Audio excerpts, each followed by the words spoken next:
प्रमद बर'आ सासनाव थाबाय थायोब्ला एनडिबिफोरनि केसआ मोनसेबो जोबनाय नङा। दिनै 4 लाख थाखा एक्सग्रेसियानि फैसा मोननायखौबो रिकभारि खालामनो थाखाय बिथांमोननाव एक्स-एनडिबि आदामोननाव बेंकनिफ्राय कर्मचारिफोर फैसा रिफान्डनि थाखाय थांदों। खोथाया बेसेबां दुखुनांथाव। लोगोसे फैगौ समाव 2025आव बिपिएफआ सरखार दानानै आइजोफोरनो 40 कौटि थाखा बिथरन खालामगोन। बेफोर गासै थुलमुल खोथाफोरखौ दिनैनि बे भिडिअनि गेजेरजों नोंथांमोना मिथिनो मोनगोन।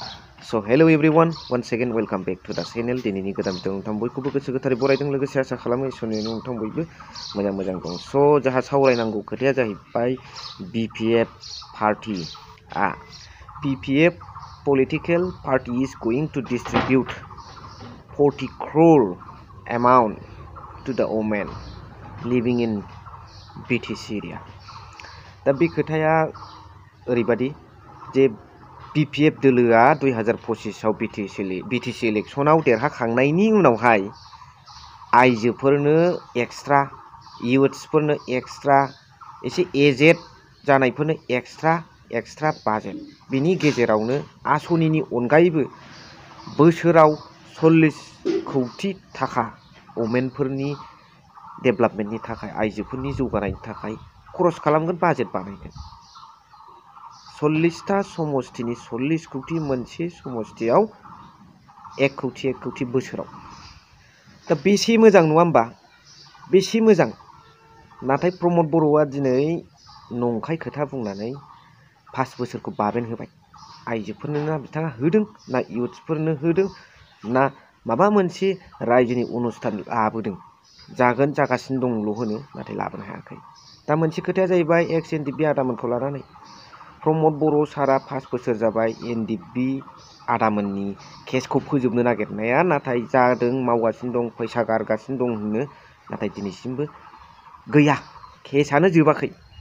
दा बेखायनो प्रमद बर' बिथाङा सासनाव थाबाय थायोब्ला एक्स-एनडिबि आदामोननि मोनसेबो केसआ जोबनाय नङा। आरो लोगोसे फाउन्डार प्रेसिडेन्ट रन्जन दैमारि सारखौथ' बिथाङा बख'थारखानाय नङा। दा बेखायनो रोखा जाबाय, बयबो रायजो राजा, एक्स-एनडिबि आदामोन आरो माखासे इन्टेलेक्सुयेल ग्रुपनि सोद्रोमा बिथांमोनाबो प्रमद बर'खौ नांला। खोथाया रोखा नङा होमबा रायजो राजाफोर? नोंथांमोना मा बुङो कमेन्टनि गेजेरजों फोरमायहर। लोगोसे नैबे मोनसे बिराद गिदिर दुखुनांथाव जे एक्स-एनडिबि आदामोननि थाखाय एक्सग्रेसिया 4 लाख थाखा जायफोर मोनदों, बे थाखाखौ रिकभारि खालामनो थाखाय, रिफान्ड खालामनो थाखाय बेंकनिफ्राय बेंकआव मावग्रा कर्मचारिफोर बै मोनग्रा बेक्तिनाव थांनाया जोंनि थाखाय बेसेबां दुखुनांथाव। बेखौ मोनबाय, इउज खालामबाय, नाथाय बे जे मोनसे लन जानानै थाबाय आरो बेखौ रिकभारि खालामफिननांगौ। हयथ'थ' मिन्थियैयाव सोरबा बेखौ मोनसे मोजां खामानिफ्राव, न' लुनायफ्राव, माबा मोनसे खामानिफ्राव, गावनि गारि घरा बायनायफ्राव बाहायबाय खोमा। बेफोरनि फारसे मोजां सांग्रांथि मेल होग्रोनायमोनब्ला दिनै सोर मोनदों? बे एक्सग्रेसिया रिहेबिलिटेसननि फैसाखौ सोर मोनदों? बर'फ्रानो मोनदों। नाथाय बेबायदि 4 लाख फैसाखौ बेसेबांबा जन बर'फ्रा रिकभारि खालामफिनजोबनांगौब्ला बर' सेंग्राफ्रा मोननाया, जाय जोबोद मावथिथार बिसोरबो मोनदों, जाय एसे एनै ओरैनो ससेयाव थांनाय बिसोरबो मोनदों, नाथाय रिकभारि खालामना फिनजोबनांगौबा बेनिफ्राय दुखुनांथावसिन आरो मा दं? प्रमद बर' सारा बेनि रेसपन्सिबिलिटिखौ लानांगोन, बानस'नो हानांगोन, माबा मोनसे बेबस्था होनो हानांगोन। नाथाय नोंथांखौथ' जों सासे फाइलार लिडार होननानैसो मिथिनो मोनो। दिनै मोनसेबो खामानिखौ मावफुंनो हाया। बिटिआर एग्रिमेन्ट गावनि आखाइजोंनो बानायबोबाय, माथो मोनसेबो दफाफोरखौ मावफुंनो हायाखै।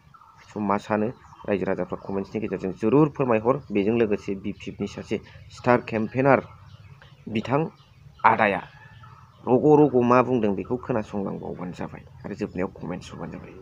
जोङो एबार सरकाराव फैनाय लोगो लोगो जोङो आइजोफोरनि थाखाय 40 कौटि थाखा मोनफ्रोमबो ब्लकआव 1 कौटि आरो बेनि थ्रुयै जों आइजोफोरनो सेल्फ हेल्प ग्रुपआव राङारि अनसुंथाइ होनाय, बेखौ जोङो खालामगोन। 5 बोसोराव 5 कौटि थाखा, बिनि गेजेरजों जाहाथे मोनफ्रोमबो सेल्फ हेल्प ग्रुपआ थालाङा, बिनि थाखाय बेबस्था खालामनाय जादों, जाहाथे बयबो मोनहैयो।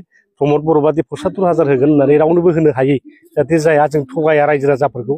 आरो बे बोसोरसेयाव 40 कोटी थाखा बाजेट खालामनांगौ बेबो गिदिर बाथ्रा नङा दा बेखायनो जोङो स्पष्टबादि बेवहाय जोङो आइजोफोरखौ दिनै अनसायगोन आरो आइजोफोरखौ दिनै जोङो माने समाजाव मोनसे एम्पावारमेन्ट खालामनाय जाहाथे न'खर दानाय जोंनि समाज दानायाव जाहाथे बिथांमोना गोख्रोङै बाहागो लानो हायो रांखान्थि आयदायावबो जाहाथे आइजोफ्रा एसे गोख्रों जानो हायो बेनि थाखाय बे आसनिफोरखौ लानाय जादों लोगोसे इउथ्स होनदोंबा जे जोंनि हिन्जावसा हौवासाफोरखौ बुजियो दा बेनि थाखाय बे 100 कोटी थाखा बाजेट जायफ्रा साख्रि बाख्रि मोना बेनि थाखाय अमा फार्म दाउ फार्म बायदिसिना बिदिनो सेल्फ एमप्लयमेन्टनि थाखाय जे खामानि मावगोन बेनि थाखाय माने बे बाजेटखौ खालामनाय जादों बेनि थाखाय जों गासिबो इउथ्सफ्रानो लाब जागोन लोगोसे बैसोगोराफोरनि थाखायबो 10 कोटी थाखा बाजेट जाहाथे बोराय बैसोआव बुरि बैसोआव मेगन नुवा मा नुवा जायो अपारेसन खालामनो मेगननि अपारेसन सोरबा थाबायनो हाया जायो हुइल चेयार नांगौ सोरबा गोजां बोथोराव गस्ला गुदुं सि गुदुं बायनो हाया बिनि थाखाय बेफोर माने हाबाफारिखौ लानाय जादों आरो जोंनि UPSC APC परिखा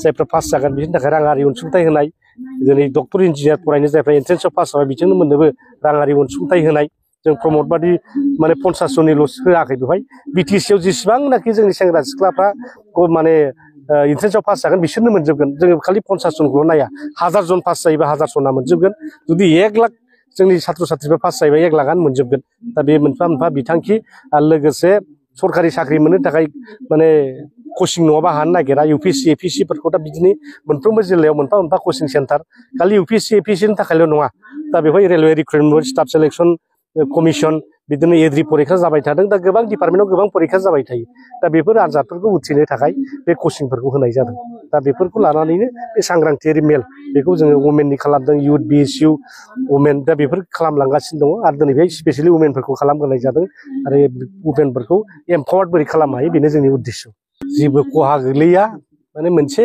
दिनै नुबाय थादों जे दिनै सुक्तिखारि जाबाय NDP आबो रन्जन दैमारियाबो बा गोबां NDP लिडारफ्राबो इनभल्भ जोब नाथाय बिथांमोना नुबाय दिनै बिथांमोननि केसा मोनसेबो जोबाखिसै रन्जन दैमारि बिथाङा जेलनिफ्राय दिनै ओंखारबोआखिसै बिनि थाखाय बिथांमोना खुद्रिदों दिनै बिथांमोना जे UPPL खौ मोजां मोनला UPPL नि थाखाय जेबो जाला प्रमद बर'जों जेबो जाला दिनै बिथांमोना सार्टिफिकेट होबाय समाजाव जे प्रमद बर' थाबाय थायोबा NDP नि केसा मोनसेबो जोबनाय नङा रन्जन दैमारि साराबो गनाय नङा 60 जन जेलाव दं बिसोरबो गनाय नङा नागालेण्ड दिनै भुटानाव केस दङ नेपालावबो केस दङ अरुणाचलाव केस दङ दा गोबां केस दं बिथांमोना दिनै जालाय जाखाय बिथांमोना मालाबा पुलिसजों होसो जायो मालाबा न'आव नागिरहैजायो बेबायदि अबस्था आरो दाख्लै जों खोनानो मोनबाय बे 4 लाख थाखानि दिनै माने रिफान्ड खालामनांगौ बेखौबो माने बेंकनिफ्राय होसो थांनाय पुलिस लानानै थांनाय बेबायदि खबरबो मोनबाय दा बेसेबां दुखुनांथाव दा बेफोरबायदि जेंनाखौ सुस्रांनो हयथ' बिथांमोनहा दिनै बिकल्प मोनाखै दिनै बिथांमोना दादों दानानै जुदि साक्सेस जायोबा मोजां जों वेलकाम खालामगोन आरो गावबागाव जेंनाखौ गावबागाव सुफुंनांगौ दा बेखौ एबसुआ नायनाय नङा UPPL आ नायनाय नङा दिनै माने बिमा बाथुलनि नोजोरजों नायबोबाय थाखादों एरायबाय थादों मोनफ्रोमबो खामानिखौनो मावगासिनो दं जागासिनो दं होनै बिथांमोनहा दोनबोदों खालि NDP निल' नङा गासिबो जेंनाखौनो जेनेबा गामि सोसननायनि बाथ्रा बेखौबो जागासिनो दं होनबाय थायो दिनै 60टा समस्ति खालामनांगौ बेखौबो जागासिनो दं होनबाय थायो स्कुल कलेज प्रभिन्सियेलाइज खालामनांगौ बेखौबो जागासिनो दं होनबाय थायो मावगासिनो दं होनबाय थायो दिनै NIT जानांगौ सेन्ट्रेल इउनिभारसिटि जानांगौ ट्राइबेल इउनिभारसिटि जानांगौ स्पर्ट्स इउनिभारसिटि जानांगौ बेखौबो जागासिनो दं मावगासिनो दं होनबाय थायो दा बे मावगासिनो जागासिनो होनैनो दिनै 5 बोसोर बारलांबाय दा बिथांमोना जे मावनो हाया बेयो प्रमान जाबाय आरो दिनै NDP फ्रानो अट'पट' जुरिथ' जानानै दं बिथांमोनजों एक्स NDP फरामानो बिथांमोननि मोनसे साबअर्डिनेट मोनसे संगठन बादि जानानै दं बिथांमोनखौ हेल्प होग्राया नाथाय बिथांमोना दिनै गुगालाङोबा बे UPPL आ खहा जागोन BJP आ जेबो खहा जाया आरो जोंबो लुबैदों दायोब्ला जाहाथे साक्सेस जायो बेखौ लुबैगोन जोङो आरो बिथांमोना जुदि दानानै जेबो लामा गैथ्राबा जुदि जोंखौ मदद होनो फैयोबा बेवहायबो जों वेलकाम खालामगोन बिथांमोना जुदि जोंखौ वेलकाम खालाम माबायोबा मदद होयोबा बेवहायबो जों वेलकाम खालामनो रेडि स' नोंथांमोना खोनानो मोनबाय नुनो मोनबाय भिडिअखौ एसेखिनियाव फोजोबबाय थेंक इउ भेरि माच फर वाचिं लाभ इउ